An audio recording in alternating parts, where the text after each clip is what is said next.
que debía ser intervenido por la Fundación Buenas Raíces. Queremos constatar el real estado de avance de los trabajos comprometidos.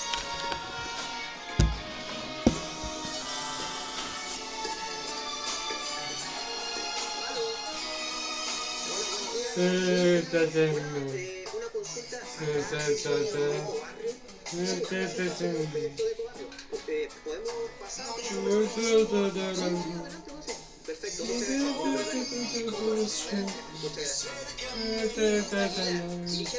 Dirigente vecinal denuncia que el proyecto Ecobarrio. La verdad que falta los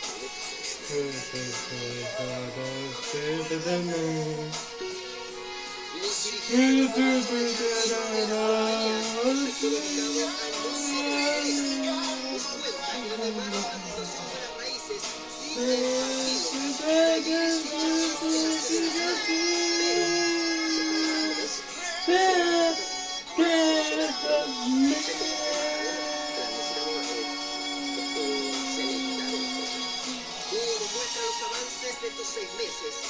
3 bancales con flora endémica, un sector para compostaje, un área para plantar árboles de la zona y un jardín seco.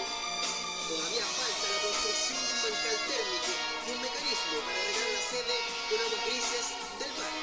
Tenemos la esperanza de que se arregle la situación, de que digan no, mire, sabe que de tiempo, de coordinación, aunque nosotros como gobernadores siempre hemos actuado con buena fe.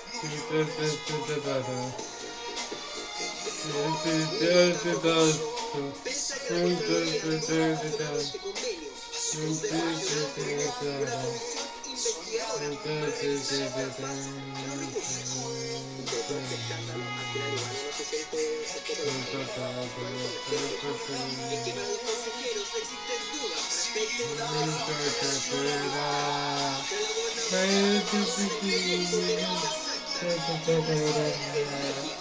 que habría viajado a Chile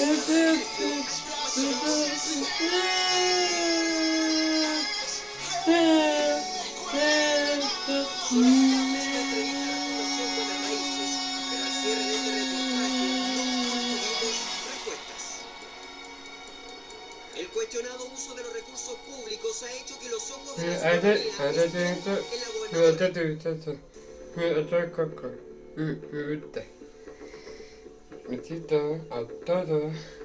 Aló. En vez de investigar, intentamos conversar con la primera autoridad regional. Acá se encuentra la gobernadora. Somos de Mega, estamos tratando de ubicarla para un reportaje. Ya, muchas gracias. A los minutos regresa este joven con un mensaje de la